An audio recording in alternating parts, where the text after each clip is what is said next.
Marking the end of Canada's first Pride Month. To take a closer look at how this year's Pride will be remembered, let's bring in Arshy Mann.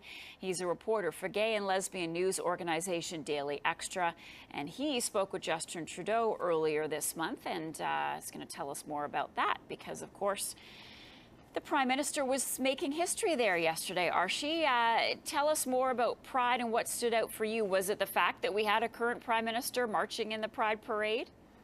Well, it was quite a dramatic Pride overall. I mean, not only did you have the Prime Minister there, you had the heads of all three levels of government, the Premier, the Prime Minister, and the Mayor. We'd never seen anything like that in Toronto.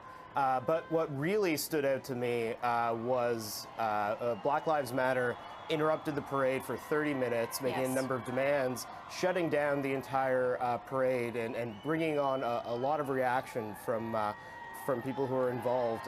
It was quite a scene.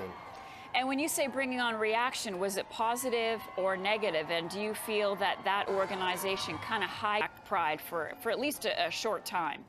I mean, they were the honored group this year during Pride, so I don't think it would be fair to say that they hijacked it at all. I mean, a lot of the reaction certainly has been negative, but a lot of the reaction to whatever Black Lives Matter Toronto does is often negative. And I think they would argue a lot of that is fueled sort of by racism or not understanding the issues that black folks and especially black LGBT people face.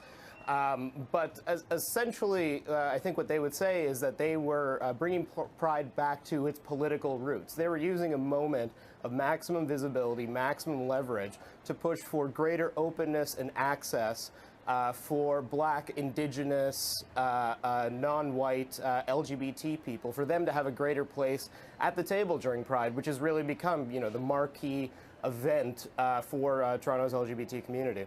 How does the Pride festivities, the Pride Parade, reflect the culture of Toronto right now, 2016?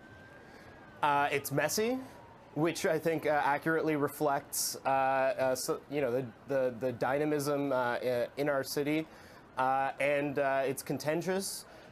You know, Pride was a political event that was started in, most people trace its roots back to 1981 after the uprising to the bathhouse raids in which over, 300 men were arrested by Toronto police.